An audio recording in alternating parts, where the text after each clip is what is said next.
Ning maayong gabi mga Arthritis Warriors. Ako si Dr. Joe Flordelis ug naata karong gabi para mutubag sa mga pangutanan ninyo about hip and knee arthritis.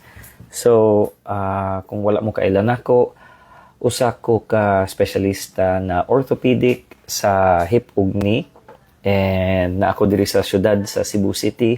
Karong gabi una atong tubagon mga pangutana bahin sa hip and knee arthritis. So the time is currently 8:38 pasaylo ako kay grabe ang traffic diri sa Cebu City and mo diretso na ta og tubag sa mga pangutana kay medyo daghan-daghan gid ang mga pangutana karon.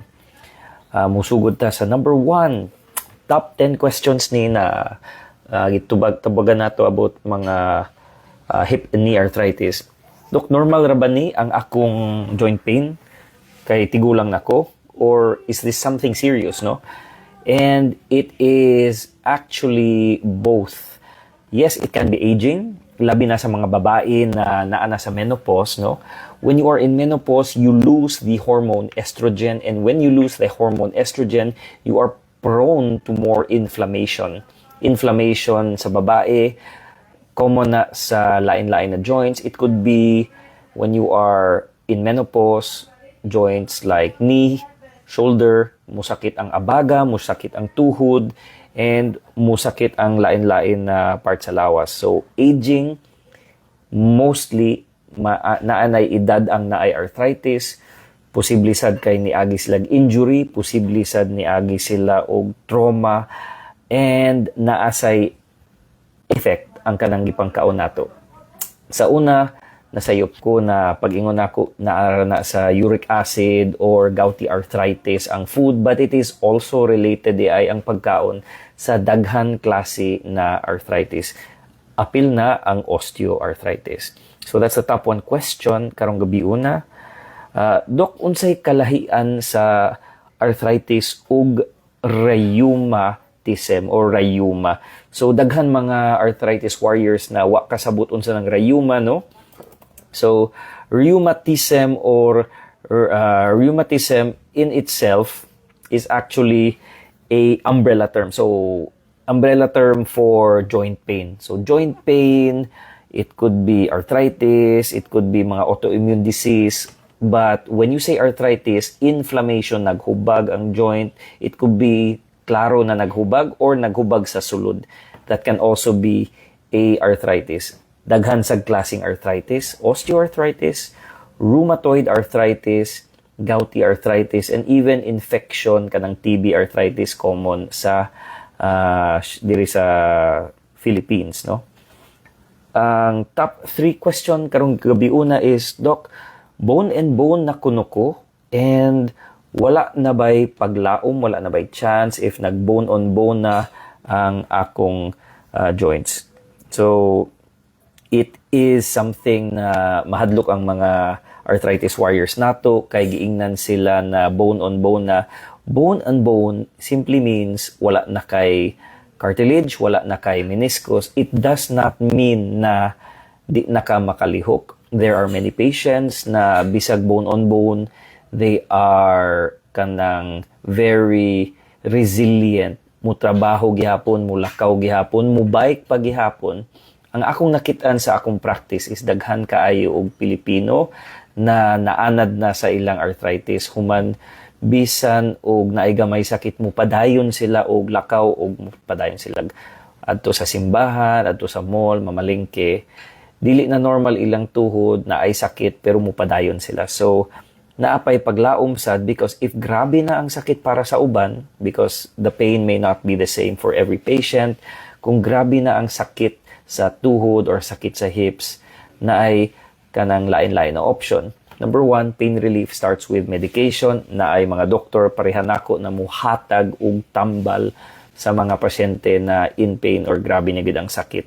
Naasay mga injections, but ang number 1 na akong ihatag sa inyo is usba inyong gikaon, avoid processed food. Daghan ng utana, Doc Joff, unsa man na ang real food. Real food means non-processed foods, walay additives, walay chemical And mo ni ang kinahanglan na pangitaon nato na wala sila sa supermarket, dali ra madaot kung dili nimo lutuon, kanang kamog yun ang mubuhat sa pagluto sa pagkaon para from scratch. Salt and pepper and maybe suka lang inyong i-add, what na daghan na sauce. Usa na ka importante na detalye, for also arthritis patients, avoid a lot of sugary foods. Muna na daghan og ni try og low carb diet, because when you remove sugars, rice, breads and grains, less ang inflammation, less ang imong sugar, blood glucose. And this is of course known na taas gani ang sugar, dali madaot ang joint, daghan sad og relationships between diabetes and osteoarthritis. And lastly, na mga injections and even hip and knee replacement surgeries na among ginabuhat mga orthopedic para makalakaw ang mga pasyente. So, di mo kinahanglan mawagtangan og paglaom. So, question number 4, na ay batanon na 35 years old na ko, Doc, and naanak ko ko'y arthritis, ingon akong doktor. So, pwede ba di ay na magka-arthritis ang 35 years old? And ang tubag ani is tinuod na ay mga batanon ako ng mga pasyente, 35 years old, labi na sa hips, tungod kay na ay gipang inom na tambal, na ay gitawag og AVN, ang uban kay nagka-COVID, human ang tambal sa COVID nakadaot sa ilang hips, namatay ilang hips og nag-AVN, pariha adtong sikat na artista og vlogger na si Angelica Panganiban. Niagi siya sa injections, niagi siya og kanang core decompression surgery before getting the hip replacement surgery, and now naglakaw-lakaw na si Angelica. It is something na options gihapon. Question number 5. Naabay way na dili mag-opera, Doc? So, same patient is asking, kay 35 years old, bata pa kaayo. And yes, definitely, there are ways na dili operahan. Like I mentioned, kadtong si Angelica Panganiban started with injections. That's an option. The other is there are medications for AVN. Kung na ay AVN or avascular necrosis sa hips, we talk about this in the Facebook group na atay group na AVN Philippines na Facebook group. Libre ni siya para sa mga arthritis and mga AVN. You can join for free. Naasad tay AVN Warriors na chat group, ma'am. Kung gusto mo join og pwede mo join sa atong mga Filipino na AVN. Ang uban na operahan na, ang uban are going through mga medications and talking with different doctors po. So, salamat sa pangutana. Naagiway, ayaw mo paglusog hope, ayaw mo ka-depress, kay ang akong number 1 advice is always talk to your doctors. Ayaw mo pagsalig sa naamoy mga friend, family na dili doktor inyong kasturya, kay parihad tong usa ka pasyente na grabe na iyang damage sa hips. 5 years taon siya nag-antos before siya nakadesisyon na modulog doktor. Ayaw mo kahadlok sa doktor, di mi mamaak. And then, question number 6 di ay, Doc, akong mama na ay severe arthritis, osteoarthritis sa tuhod. Human giingnan siya need kuno og knee replacement surgery. Kanus agyud ni kinahanglan ang magpa-knee replacement? Pwede ba dili? Yes, pwede man dili magpa-knee replacement. Pero kung tubagon nato, kung kanus kinahanglan ang knee replacement, kung nawagtangan na ang quality sa kinabuhi sa imong mama, imong papa, di nakalakaw og layo, magsige na lang og lingkod, mabiyaan sa pagbiyahe, kay di na siya kalakaw og dugay, magsige og kupot sa iyang tapad or kinahanglan na og baston, maglisod og saka kanaog og hagdan. So, this is not for everyone, but if you want quality of life, it is an option, no? Di siya number 1 option. Mo advise kita mo una sa mga lifestyle changes, diet, exercise, pain relievers. If di mo makakaya og diet and exercise, unaha sa mga pain meds. So, this is one of the options lang naman. But if you're asking kanus kinahanglan, kung naguba na ang kinabuhi sa imong mama or papa, pero ganahan pa kayo sila na active sa ilang kinabuhi. I hope that helps. Every patient is different, so naagyo'y kinahanglan na istorya bahin sa pamilya, labi na if na ay mga issue sa family, sa financial, and sometimes even spiritual, kay na ay mga pasyente na moingon ang kaning arthritis gihatag ni Ginoo, kinahanglan ni nako ang tuson, no? So na ay mga pasyente na moingon bahala na ang Ginoo kay sila gahatag sa akong arthritis. It is something na medyo Pilipino ra siguro ang naay mga ingon ana na huna-huna, because in other countries, labi na sa Western, mutuo sila Ginoo, pero I don't think na mutuo sila na ang Ginoo naghatag sa paglisod, o di sad sila moingon na kinahanglan ni nako ang tuson ang arthritis nako kay gihatag sa Ginoo. I don't see this in Western countries like US, no? So, next, number 7, Doc, glucosamines. Effective ba gyud ang glucosamines?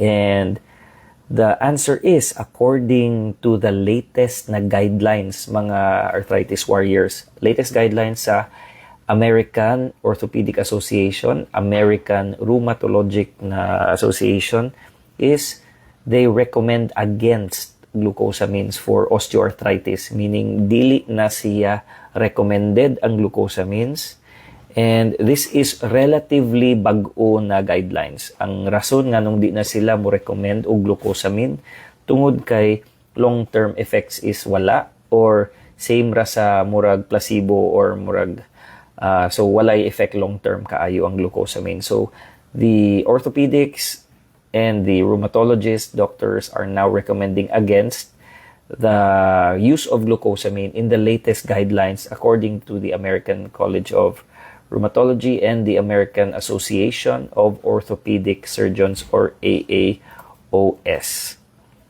Sa next question is, Dok, pwede ba mag-exercise kung sakit na ang tuhod nako? Dili ba madaot akong tuhod sa sigig exercise?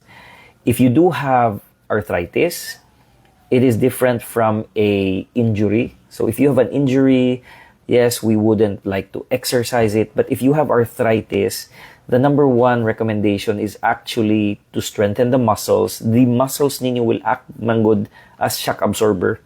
So, muna muhatag mig tambal, mo advise mig exercise, because once mo kusgan inyong muscle, mura mog na ay additional pain reliever and knee support and knee shock absorber kung naamoy arthritis.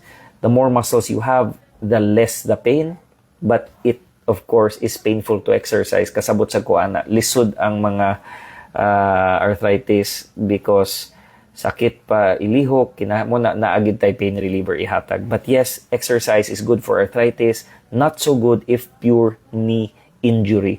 So best good to consult a doctor. Make sure you have a knee arthritis na diagnosis before anything. Make sure that you have pain relievers before doing exercise, because with arthritis, exercise can be painful, mga warriors, no? And number 10 question, Doc, is injection safe or musamot lang ba ang akong arthritis? So, first question, yes, it is safe for a lot of patients. It gives good pain relief. But long term, yes, makadaot sad siya. So, na ay ingon ana na effect ang cortisone. Mura ragod na og kanang coffee, 2 cups of coffee, good for the bones because it has certain chemicals that's good for the bones, but more than 2 cups, kanang moabot na mog 4 cups of coffee, it's actually going to leak calcium, and then maihi ni mong calcium. It is not so good for the bones. More than 3 to 4 cups is really bad. 2 cups lang ang recommended of coffee per day for the bones. Same sa injection. I would recommend injection 1 to 2 times, but long-term effects, if you keep injecting the knees, your arthritis may worsen, and the damage to the kanang cartilage mo grabe sad ang inyong damage. So long term ang cortisone injection or steroid injection not so safe po. Okay, ato lang tiwason mga arthritis warriors ang mga listahan nato Dok, unsa may pinakamaayo kanibang PRP, kanibang gel injection or kaning steroid? For a lot of patients bag-o ning PRP, it's platelet rich plasma. It is kanang dugo na suyupon and then i-centrifuge para makuha ang platelet part sa dugo, i-inject balik sa tuhod. It is actually good for mild to moderate arthritis. And this is the emerging na good for long term if you have mild to moderate arthritis. Hyaluronic acid also has good results. Cortisone is for acute pain relief. Unsay pinakamaayo, magdepende gyud na sa number one, unsa ka grabe imong pain, because if you want acute pain, cortisone has the best for acute pain. If you want long-term pain relief, pinaka-best lang PRP. If you want something in the middle na dili kaayo as expensive as PRP or not as cheap as the cortisone, then the hyaluronic is a good option also. But again, always consult your doctor, mga arthritis warriors. Ayaw pag dali-dali o decide. So, Doc, stem cell therapy, is it legit? Is it a scam? Actually, there are stem cell clinics around the world, but you need certifications because, yes, naasay scam, naasay tinuod, naasay scam, but if you are asking if stem cells regrow your cartilage, that is still being studied. Wala patay para sa arthritis na stem cell, no, na mutubo balik, napaspas kaayo. There are studies na mutubo siya around 6 months to 1 year na mutubo. So they are studying that pa. So if you are promised na imuduol nimo na ami stem cells mutubo na dayon, walay magic, dili gyud ta Ginoo na makapatubo tag cartilage na paspas kaayo.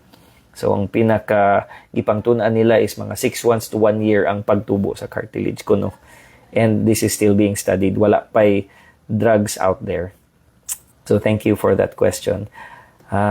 Doc, okay ra ba ng mga haplas? Safe ba ni daily? Voltaren, Salon Pass?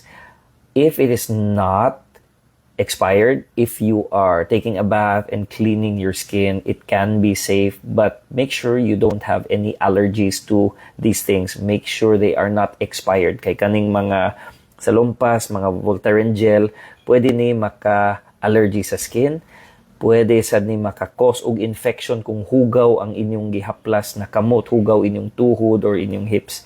Ang kanang skin that is dirty can cause infection. So, next question, bracing or support, helpful ba ni? A lot of the patients do report na naay effect ang support. Others who are braced also report certain mga effects, some good, some not. My personal opinion is I let the patients try the support and the brace in the clinic para makasulay sila, para maka-test drive sila sa mga brace ug support and sila mo desisyon kung nakatabang ba or wala. Kay dili pariha tanan pasyente, others may have effect, others will not. Bali ko ang atong next question diri kay daghan-daghani na kinahanglan hutdo nako, no, is Doc, unsay best exercises para sa akong tuhod without making it worse? If you are talking about arthritis exercises, the exercises in the pool are considered very good because you are very lightweight inside a swimming pool. But if you do not have access to pool or kanang dagat, the cycling or stationary bike exercises also are good for just getting the movement in the joint. Remember kanang saying that motion is lotion, movement is medicine. Tinuod na para sa mga arthritis warriors. Doc, okay ba na mulus og weight para mules ang pain? Lisod ang pag-lose og weight, but yes, na ay effect. What is more effective is to change fat and turn it into muscle. Because like I said, kaning mga muscle sa tuhod can help act as a shock absorber. Imbis ang goal nato is to lose weight, gain muscle, and when you gain muscle, you will actually have less pain. It's not about looking at the weighing scale unsay timbang, but also tan-awon nimo kung nilig-on ba imong muscles around the knee. Again, not all exercises are good, and there has to be supervision. Ato yung bantayan na nay experts para mutabang sa mga arthritis warriors na ganahan mag-exercise. So, mga arthritis warriors na atay mga lain-lain na mga pangutana diri, dili nako matubag tanan. Ang last few questions mga gikahadlukan nato is about kaning surgery, no, na opera